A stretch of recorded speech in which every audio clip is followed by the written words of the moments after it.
Muchas gracias, Eduardo. Cuando le leí esa nota de Foreign Policy a mi mujer, me dijo, todo eso está muy bien, pero voy a buscar el pan, hazme el favor, que ya no tengo. O sea que no sirvió de mucho. Bueno, el tema es, y el tema y el título de la conferencia es ¿por qué fracasan o por qué fracasarán? Yo creo que ya están fracasando, pero ¿por qué fracasarán de manera definitiva las reformas de Raúl Castro? Y comencemos por una definición muy sencilla de fracaso. Y ya llegaremos a las reformas de Raúl.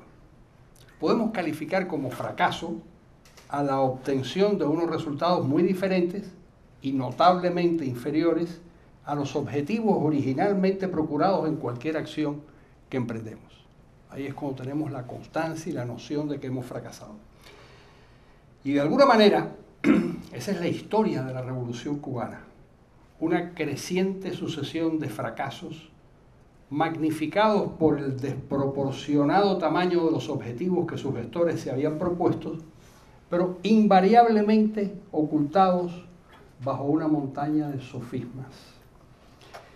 ¿Cuáles eran los no siempre revelados objetivos de Fidel Castro y de su pequeño grupo de seguidores e íntimos cómplices el 1 de enero de 1959? Entendámoslo.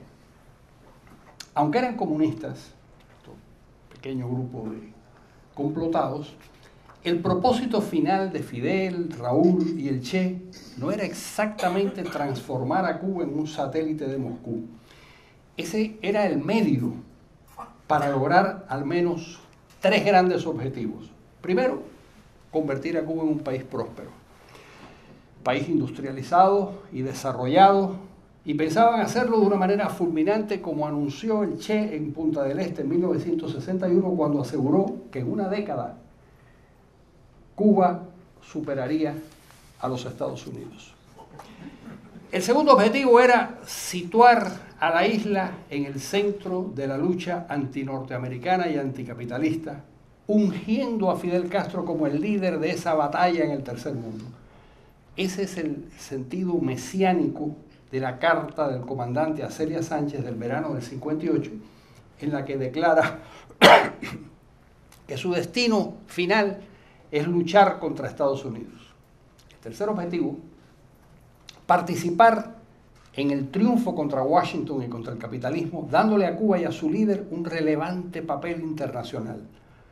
Esta visión se le explicará a Fidel Castro al historiador venezolano Guillermo Morón, quien lo visita en La Habana en 1979 tras el triunfo del sandinismo, la declaración de Fidel de presidente de los no alineados y los éxitos en África de las tropas cubanas en Angola y Etiopía. Fidel le asegura a Morón que en una década el Caribe será el Mare Nostrum cubano y él podrá pasearse triunfalmente por Washington.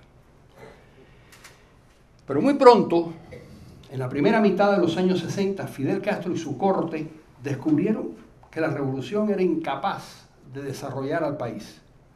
Y por eso, entre otras razones, el Che abandona esa batalla económica y se larga a marchar,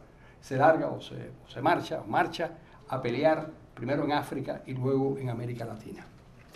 El económico fue el primer fracaso evidente. Y fue la década de los 60, del desbarajuste total, de la inflación y del desabastecimiento. Y culmina con el desastre de la zafra de los 10 millones. Tras ese colapso de la etapa guevarista, fundada en los incentivos morales, sobrevino, quizás como una consecuencia inevitable, la sovietización administrativa de Cuba, periodo al que llamaron de la institucionalización de la revolución. ¿Por qué fracasaron en el terreno económico? Hay diversas razones, pero estas 5 que a continuación enuncio son fundamentales. Primero, porque los dirigentes eran una colección de revolucionarios ignorantes y voluntariosos sin la menor experiencia laboral o empresarial. No tenían la menor idea de cómo se crea la riqueza o cómo se conserva. Segundo, porque desbandaron y lanzaron al exilio a la laboriosa clase empresarial cubana, destruyeron el capital acumulado y desordenaron severamente el tejido empresarial forjado a lo largo de siglos de trabajo intenso. Tercero, porque era una locura arrancar a Cuba del marco histórico, económico y geopolítico en donde se había forjado el país para uncirlo a un imperio remoto, torpemente gobernado por una ideología disparatada. Cuarto, o quinto, ya ni sé, cuarto, porque ese cambio de alianzas en medio de la Guerra Fría, acompañado de un comportamiento político agresivo, significaba un peligroso y costoso enfrentamiento con Estados Unidos, que es de lo que se quejan constantemente, porque ellos lo provocaron irresponsablemente. Y por último, porque el colectivismo suele fracasar donde quiera que se impone, dado que es contrario a la naturaleza humana, como me admitió Alexander Yakovlev la tarde que en Moscú le pregunté por qué se había hundido su reforma al comunismo de la Unión Soviética durante la época de la perestroika. Después de meditar un rato y golpearse la pata de palo con la pipa que fumaba, me dijo, bueno, porque es que la verdad que el comunismo no se adapta a la naturaleza humana. Bueno, costó unos cuantos años averiguarlo. En todo caso, Fidel y su corte, a partir de cobrar conciencia del inocultable fracaso económico, eliminaron los objetivos del desarrollo y la industrialización, refugiándose en supuestos logros sociales: niños nacidos vivos, niveles de escolaridad, acceso a cuidados de salud y triunfos deportivos. La batalla por desarrollar a Cuba se trasladaba a una discusión estadística bizantina, donde el régimen de los Castro intentaba justificar la dictadura eligiendo arbitrariamente ciertas dudosas informaciones estadísticas, casi todas ellas desmentidas en los estudios de Carmelo Mesa Lago, donde comparaban los logros de la revolución con lo que sucede, por ejemplo, en Holanda o en Bélgica. Objetivamente, el país estaba y se está cayendo a pedazos por la terrible improductividad del sistema y la incapacidad casi asombrosa de sus gerentes, pero se les exige a todos, dentro y fuera de Cuba, que se juzgue a la revolución por el número de analfabetos o por informaciones sanitarias sesgadas, ignorando deliberadamente que, juzgada por esos mismos parámetros, la Cuba prerrevolucionaria hubiera sido catalogada como un país del primer mundo, como puede confirmar cualquiera que se asome al aséptico Atlas Económico publicado por Ginsburg en 1953. Cuba era el país número 24 en el mundo, de acuerdo con ese Atlas de Ginsburg, que mide 15 categorías. Y es un atlas muy serio. Pero Fidel Castro, inasequible al desaliento revolucionario, dado que no tenía respuestas, cambió las preguntas. A partir de cierto momento, proclamará las virtudes de la frugalidad y el no consumismo frente al grosero comportamiento de los países capitalistas. A partir de su fracaso como desarrollista, compareció en la historia el anacoreta. El objetivo ya no era enriquecer a los cubanos para que vivieran confortablemente, sino disfrutar de las ventajas morales de la pobreza. A todas estas, él, que disfrutaba de yates, cotos de casa y medio centenar de viviendas suntuosas, desmentía con su estilo de vida lo que predicaba en todas las tribunas, como sucedía con los comandantes históricos, por ejemplo, Guillermo García o Ramiro Valdés. No obstante, el cambio en los objetivos económicos no quiere decir, sin embargo, que cancela los otros objetivos políticos. Por el contrario, los reforzará. Cuba se convertirá en la filosa punta de lanza de la conquista planetaria, proclamando paladinamente su derecho irrestricto a practicar el internacionalismo revolucionario, dado que el deber de cada revolucionario, de acuerdo con la doctrina, era precisamente hacer la revolución donde quiera que se necesitara. Durante 30 años, Cuba adiestra, protege y ayuda de diversas maneras a guerrilleros y terroristas desde el Chacal hasta las FARC, o utiliza a sus propios soldados en prolongadísimas guerras africanas que comienzan en el Magreb en los años 60 peleando contra Marruecos y luego siguen Angola y Etiopía en la década siguiente. Su última y más audaz hazaña, como contó Jesús Renzolí, el ex embajador provisional de Cuba en la Unión Soviética que deserta a partir de estos hechos, es colaborar con los golpistas que en la Unión Soviética intentaban desalojar del poder a Gorbachov. En esa aventura serán aliados del general Nikolai Sergeyevich Leonov, segundo hombre del KGB y viejo amigo de los Castro y del Che Guevara desde los años 50, cuando comenzó la fascinación castrista con Moscú. Esa historia es muy interesante. Este caballero, Jesús Renzolí, era el embajador provisional, era el encargado de negocios, pero el embajador de Cuba en la Unión Soviética había vuelto a Cuba y él se quedó como embajador de Cuba en la Unión Soviética en la época en que se celebraban las reuniones conspirativas para derrocar a Gorbachov en la embajada cubana. Entonces, cuando él se vio como parte de esa historia asombrosa de Cuba tratando de cambiar el destino de la Unión Soviética, desertó y se fue y contó esa historia con un cierto sentido común y además despavorido por lo que acababa de contemplar. La llegada de la perestroika, el derribo del muro de Berlín y la desaparición de la Unión Soviética, del bloque socialista y del marxismo-leninismo como referencia ideológica razonable, hicieron entonces fracasar los objetivos políticos e históricos de la Revolución cubana. Pero de la misma manera que en los 60 Fidel Castro y su camarilla cambiaron los objetivos económicos, a partir de los 90, a regañadientes, cambiaron los objetivos políticos e ideológicos para justificar la estancia en el poder del mismo núcleo gobernante. Modificaron la Constitución de 1976, entonces reclaman el nacionalismo como fuente primigenia de inspiración revolucionaria, buscan su filiación en los mambises y declaran que el objetivo es salvar a la nación cubana de un zarpazo imperial norteamericano. De paso, anacrónica y abusivamente, desempolvan al pobre José Martí, un liberal decimonónico que amaba la libertad, y le asignan la responsabilidad ideológica final de una revolución totalitaria. Como han desaparecido la Unión Soviética y el marxismo-leninismo ya no existe, no es posible insistir en la conquista planetaria en ese momento para implantar la justicia revolucionaria. Ahora la coartada de la revolución será otra: presentarse siempre como víctimas del embargo y del acoso americano y salvar a la nación cubana de la voracidad imperial de Washington. Según el nuevo discurso revolucionario, solo la unidad tras el líder y el partido son capaces de preservar a Cuba como una entidad soberana. Por otra parte, inventan una nueva variante económica del comunismo: el capitalismo mixto de Estado. El gobierno se asocia a empresarios extranjeros para explotar la mano de obra cubana en empresas público-privadas. Simultáneamente, y dentro del mismo espíritu de Estado patrón, pero más cerca del esquema de los negreros de la época esclavista, el gobierno cubano arrienda grandes cantidades de trabajadores a los países extranjeros que pueden pagarlos.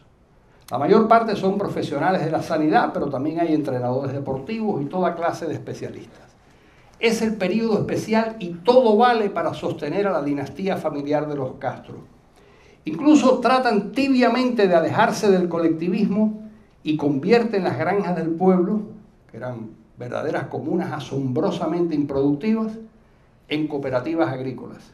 Esto ocurre en 1993 y naturalmente fracasa, entre otras razones, como señala el economista Óscar Espinosa Chepe, porque continúan planificando y dirigiendo burocráticamente la producción y el consumo.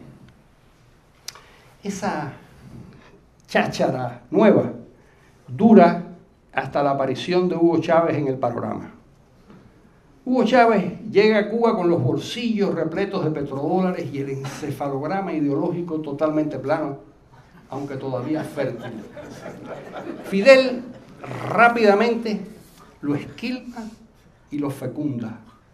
Primero, lo libera de las prédicas islamofascistas de Norberto Ceresole, un argentino peronista que había convencido al pintoresco venezolano de las virtudes del modelo libio y de la verdad profunda del libro verde atribuido a Gaddafi, suma y compendio de la tercera teoría universal, versión renovada y pasada por el desierto de la tercera posición propuesta por Juan Domingo Perón varias décadas antes.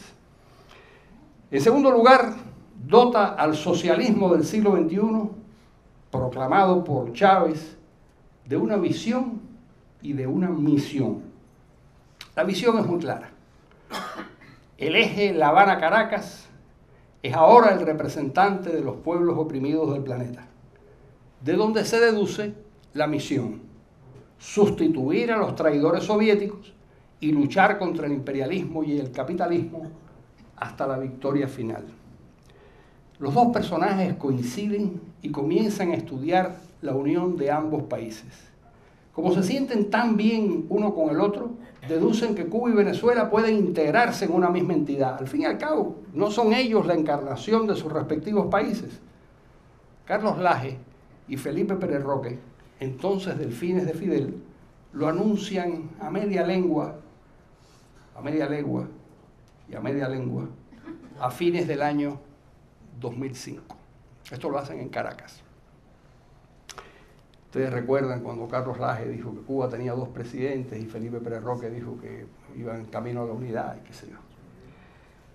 Estos sueños, en los que no falta una dosis de puerilidad y voluntarismo, se hunden en el verano del 2006. Fidel se enferma gravemente y debe traspasarle la autoridad a su hermano Raúl. Raúl hereda el poder y una economía en ruinas. Es más pragmático que su hermano y quiere acelerar los cambios para aumentar la productividad.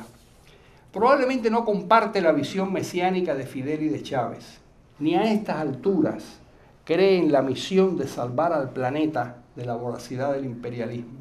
Su proyecto es tratar de que la gente tome leche y que de alguna manera el país no se hunda más. Pero esos son los bueyes discursivos con que le ha tocado arar y no se aparta del grandioso guión que su hermano le ha dejado escrito. Se propone, eso sí, rescatar la catastrófica economía que heredó de Fidel. ¿Cómo? ¿Cómo lo va a hacer? ¿O cómo cree que lo va a hacer? Con medidas que parecen sacadas de un plan que en su momento lo deslumbró y luego públicamente rechazó: la perestroika de Gorbachov. La perestroika se fundaba, y basta leer el libro para confirmarlo, en la renovación de los cuadros del partido con el propósito de atraer a los más jóvenes e idealistas, descentralizar la autoridad y los mecanismos de toma de decisiones, aumentar el perímetro de las actividades económicas privadas, mejorar la gerencia del país con técnicas del mundo capitalista y combatir la corrupción y los privilegios de la nomenclatura. Eso es lo que tenía Gorbachov en la cabeza y lo que aparece en su libro Perestroika. En los 80, cuando Raúl leyó el libro de Gorbachov, titulado Perestroika, quedó convencido de que a la escala diminuta de la isla, los males que afectaban a la Unión Soviética eran los mismos que aquejaban a Cuba. De manera que los remedios debían ser similares. Hizo traducir el libro del ruso al español y se lo regaló a muchos oficiales de las Fuerzas Armadas. Cuando Fidel se enteró, le exigió inmediatamente recoger la edición y lo regañó con severidad. Como cuenta su exsecretario Alcibíades Hidalgo, exsecretario de Raúl, un periodista especialmente sagaz, hoy exiliado desde hace unos cuantos años en Estados Unidos. En todo caso, llamándole de otra manera, lineamientos creo que le llaman, o sin siquiera mencionar a sus pretendidas reformas, Raúl, cuando le tocó gobernar, puso en marcha unos cambios que supuestamente le devolverían el pulso a la moribunda economía cubana. Naturalmente, sin abandonar el unipartidismo, la planificación económica y el rol de la clase dirigente. Algunas de las causas precisamente el descalabro económico. Todo eso está condenado al fracaso. ¿Por qué? Al margen de la necesidad de libertad que tienen todos los seres humanos para alcanzar algún grado de felicidad, al menos por 7 razones, algunas de las cuales he apuntado en otros papeles que ahora recojo. Primero, sin una moneda fuerte que mantenga su valor y poder adquisitivo para realizar las transacciones comerciales, es casi inútil intentar superar la situación en la que se encuentra el país. Cuba tiene al menos 2 monedas. Una mala, con la que se les paga a los trabajadores, y otra buena, en la que se les vende todo lo que vale la pena adquirir. Esa práctica es lo más parecido a una estafa continuada de cuantas puede practicar un Estado. Segundo, sin propiedad privada ni empresa privada no hay desarrollo. En Cuba la reforma de Raúl no consiste en devolverle a la sociedad civil la posibilidad de crear empresas que generen beneficios y crezcan, base del desarrollo capitalista, ya sea en Suiza o en China, sino crear unos pequeños timbiriches, o como dicen en España, chiringuitos, microentidades que no tienen otro objeto que el de absorber la mano de obra improductiva que existe en el sector público. Tercero, sin un sistema de precios regido por la oferta y la demanda, es imposible asignar eficazmente los recursos disponibles. La planificación centralizada a cargo de los técnicos del Estado es un camelo. Esto no es un caprichoso dogma ideológico, sino una observación confirmada en el mundo real. Nadie tiene toda la información para poder dirigir una economía compleja. Los precios son el lenguaje en que la sociedad expresa sus necesidades y preferencias, y no hay modo de sustituir eficientemente ese mecanismo. Sigo. Sin competencia no hay manera de aumentar y mejorar la producción y la productividad. El ejemplo se ha utilizado 1000 veces. La razón por la que los ingenieros alemanes en Occidente fabricaban Mercedes-Benz, mientras los de Oriente, tan alemanes como ellos y tan buenos ingenieros como ellos, debían conformarse con los Trabant, que era un cochecito diminuto e infernal, era la existencia en Occidente de la competencia. Si la Mercedes-Benz no fabricaba buenos automóviles, la Volkswagen se los merendaba. No les quedaba otro remedio que competir. Pero competencia, y este es otro elemento, significa libertad económica para investigar, invertir, innovar, asociarse, crecer. Nada de eso es posible en la encorsetada economía cubana. Sin libertad económica y sin reglas claras que faciliten la creación de empresas, obstaculicen la corrupción y premien el ahorro y la inversión local y extranjera, jamás se generará una forma sistemática de acumulación de capital y de riqueza. Sigo. Sin un ordenamiento jurídico, un poder judicial eficaz, equitativo e independiente que resuelva los conflictos, castigue a los culpables, proteja los derechos de las personas y dé seguridades, no se sostiene una sociedad próspera. Las economías exitosas son las de sociedades que se guían por reglas administradas por personas independientes, no por personas ni por partidos. La independencia del Poder Judicial no es un capricho, es una necesidad de cualquier sociedad basada en reglas justas y equitativas. Por último, sin transparencia ni rendición de cuentas de los actos de gobierno, sin funcionarios colocados bajo la autoridad de la ley, guiados por la meritocracia y legitimados en elecciones periódicas entre opciones diferentes, tampoco se alcanzan cotas decentes de desarrollo.